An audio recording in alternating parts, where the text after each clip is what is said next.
Bonjour à tous, je suis Dr. Noël Mkessi et je suis enseignante à l'université Abbas Lagrar de Khanchla. Cette vidéo est destinée aux étudiants du Master 2 en arboriculture fruitière et plus précisément sur la pomiculture.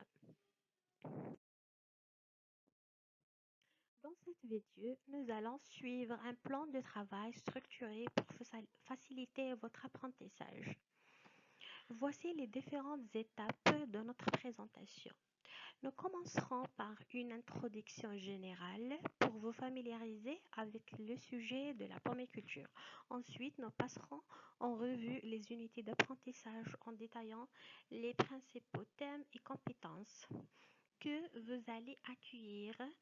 Nous approfondirons un cours spécifique pour illustrer comment la théorie est appliquée en pratique en nous concentrant sur les généralités de la pomiculture. Enfin, nous vous fournirons une bibliographie complète pour ceux qui souhaitent approfondir leurs connaissances.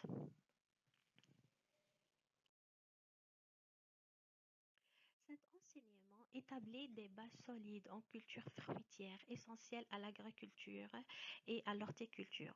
Nous explorerons la pomiculture dédiée à la culture, gestion et production des arbres fruitières comme les pommes, structurée en unités d'apprentissage. Ce cours développe vos compétences dans les concepts fondamentaux pour planifier, cultiver et entretenir des vergers. L'assiduité, la lecture préalable des chapitres, la participation active et les applications pratiques sont recommandées pour une compréhension approfondie et une expérience enrichissante. Le programme de ce cours de pomiculture est structuré autour de ces chapitres suivantes. Généralité sur la pomiculture, l'importance de la pomiculture, études botaniques de pommiers, les exigences de pommiers, la pratique de fertilisation de pommiers et conservation des pommes. Dans le chapitre 1, nous couvrirons les notions de base de la pomiculture, y compris l'origine, la classification des arbres fruitiers et introduirons les techniques de culture et de gestion des vergers de fruits à pépins. Le chapitre 2, l'importance de la pomiculture. Dans ce chapitre, nous explorons l'importance économique, agronomique et nutritionnelle de la pomiculture. Nous verrons comment la production de pommes contribue à l'alimentation mondiale, tout en adaptant les variétés de pommiers aux différents climats et sols et en soulignant leurs bienfaits nutritionnels.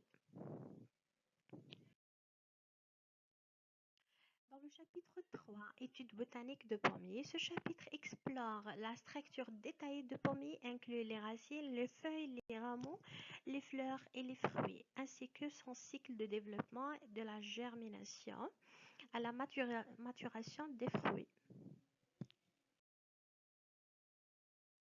Dans le chapitre 4, exigences de pommiers, ce chapitre explore les conditions idéales pour cultiver des pommiers, inclut le type de sol, l'exposition au soleil, le climat adapté et les pratiques de taille et fertilisation essentielles pour des vergers productifs et sains.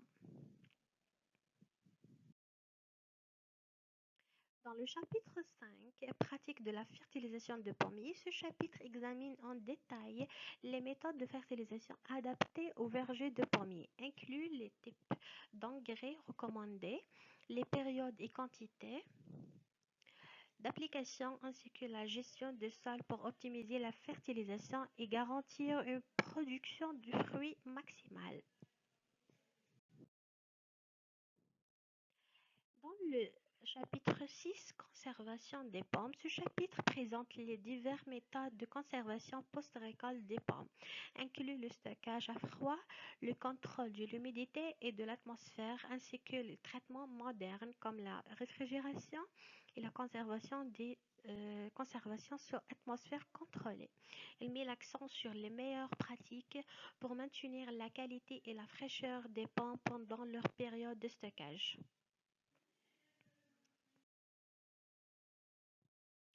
Ce cours commence par explorer les généralités de la pomiculture. À la fin de ce chapitre, vous serez en mesure de comprendre les principes fondamentaux de la pomiculture, identifier l'origine spécifique de pommiers, définir les conditions environnementales essentielles à la pratique de la pomiculture.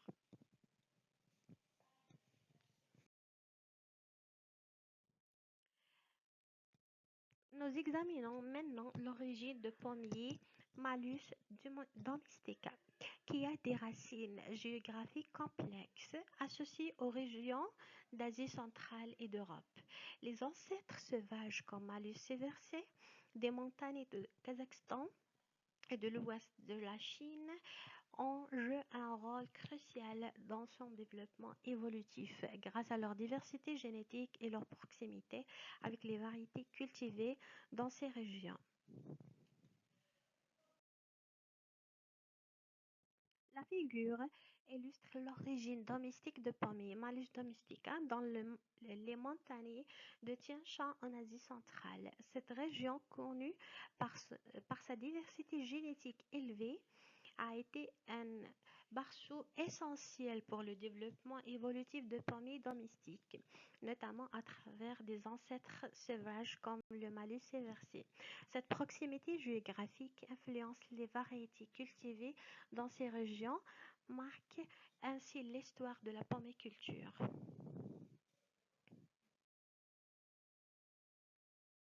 Passons maintenant à l'origine botanique de pommier. Appartenant à la famille des rosacées et au genre Malus, le pommier Malus domestica partage des liens étroits avec d'autres membres de cette famille comme les poires et les cerises. En tant qu'arbre fruitière à feuilles caduques, le pommier produit des fleurs blanches ou roses et des fruits appelés pommes caractéristiques distinctifs qui le définissent botaniquement au sein de la diversité des plantes à fleurs des rosacées. Explorons maintenant l'origine génétique de Malus seversi, une espèce originaire d'Asie centrale qui joue un rôle crucial dans la diversité génétique de pommiers domestiques. Les études génétiques ont mis en évidence des similitudes notables entre le Malus seversi et plusieurs variétés de pommiers cultivés, soulignant son influence significative dans l'évolution des pommiers domestiques, notamment dans les régions d'Asie centrale et de Moyen-Orient. Cette diversité génétique éclaire notre compréhension de l'adaptation et de l'évolution de pommiers dans des environnements variés.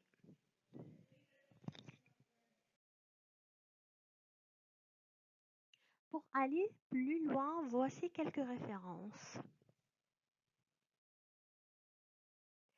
Merci pour votre attention. Si vous avez des questions, n'hésitez pas à me contacter par email. Bonne journée et bon apprentissage à tous.